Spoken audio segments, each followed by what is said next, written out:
સામાન્ય રીતે વિદ્યાર્થીઓ અર્થશાસ્ત્ર જેવા વિષયને અઘરો અને કંટાળાજનક માનતા હોય છે, પરંતુ કચ્છના માધાપરની એમએસવી હાઈસ્કૂલના એક શિક્ષકે આ વિષયને રસપ્રદ બનાવવાનો અનોખો પ્રયોગ શરૂ કર્યો છે.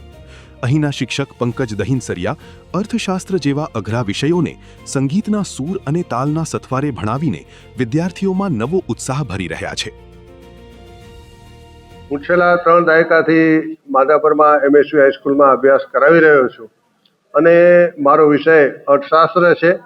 અને શરૂઆતથી આ વિષય પ્રત્યે મને તો રુચિ છે, પણ મારી ઈચ્છા એવી છે કે વિદ્યાર્થીઓની પણ રુચિ આ વિષય પ્રત્યેની વધે.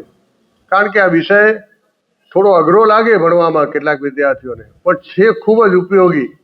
અને વિદ્યાર્થીઓની સમસ્યા પણ હતી કે આ વિષયમાં વિદ્યાર્થીઓને માર્ક્સ થોડા ઓછા આવે. એનું કારણ એટલું જ હતું કે વાંચે ત્યારે તો સમજાઈ જતા એમને મુદ્દા, પણ પરીક્ષામાં કઈ રીતે એ મુદ્દાઓને યાદ રાખીને લખવા, એ ઘણા બધા વિદ્યાર્થીઓની સમસ્યા હતી.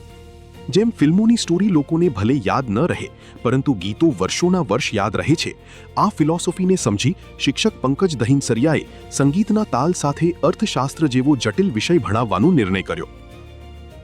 આપણે કેમ પિક્ચરની સ્ટોરી ભૂલાઈ જાય, પણ ગીતો લાંબો સમય આપણને યાદ રહે જ છે.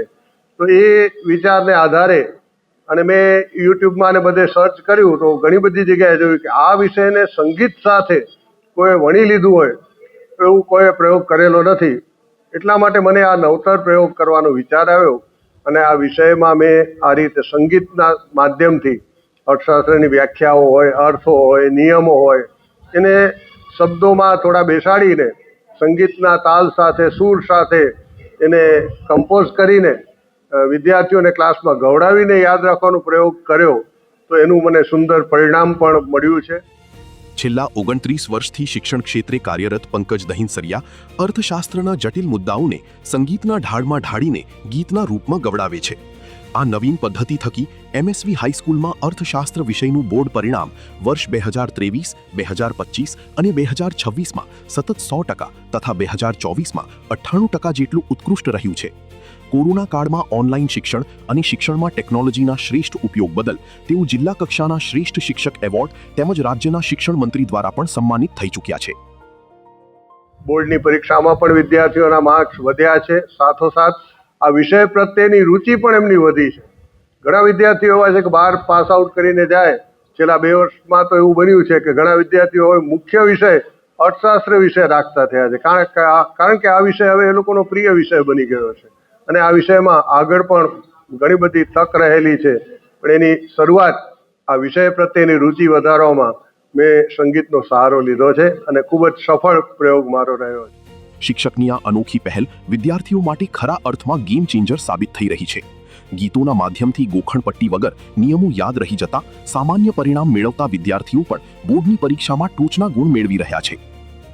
અત્યારે હું 12th કોમર્સમાં છું. હું જ્યારે 11thમાં હતી ત્યારે મને આ સબ્જેક્ટ બહુ જ હાર્ડ લાગતો હતો અને નોર્મલી આપણે રીડિંગ કરતા હોય તો આપણે તરત જ ભૂલી જતા હોય, અથવા તો ગોખણપટ્ટીથી આપણે વાંચતા હોય તો ત્યારે આપણે યાદ રહેતું નથી. પરંતુ મેં જ્યારે પંકજ સરના ઇકોનોમિક્સ વિથ પંકજ સર તે તેમની ચેનલ છે તેના માધ્યમથી જ્યારે મેં 11મા ધોરણમાં એનાથી અભ્યાસ કર્યો મ્યુઝિકલ સાથે, ત્યારે મને 11મામાં ઓછા માર્ક્સ આવ્યા હતા, પરંતુ જ્યારથી મેં મ્યુઝિક સાથે અભ્યાસ કર્યો છે ત્યારથી મને ખૂબ જ સારા માર્ક્સ આવે છે.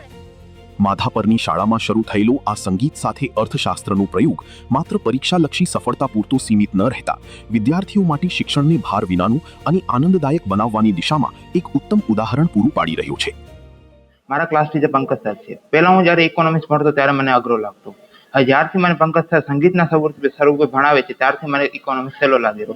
ઇકોનોમિક્સમાં જેવા કે મુદ્દા બેંકના, નાણાંના, તે મને ખૂબ જ અઘરા લાગતા હતા. પણ હવે જ્યારથી પંકજ સર ભણાવે છે ત્યારથી ખૂબ જ સહેલા લાગેલા.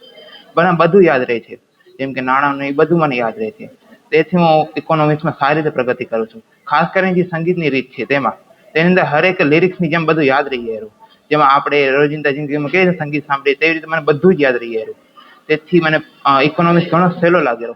કોઈ પણ ગદ્ય રૂપે લખાયેલું કે બોલાયેલું કે વંચાયેલું એટલું સ્વાભાવિક રીતે સરસ રીતે યાદ નથી રહેતું, પણ જે પદ્ય સાથે છે, લય સાથે છે, ઢાળ સાથે છે, એ સ્વાભાવિક રીતે બધાને ખૂબ જ યાદ રહેતું હોય છે. જેમ કે ફિલ્મના ગીતો છે, લોકગીતો છે, લગ્ન ગીતો છે, એ આપણને યાદ રહે છે.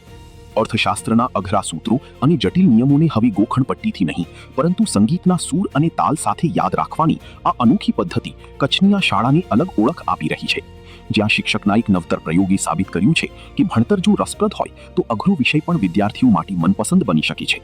Bureau report, offbeat stories, Kutch.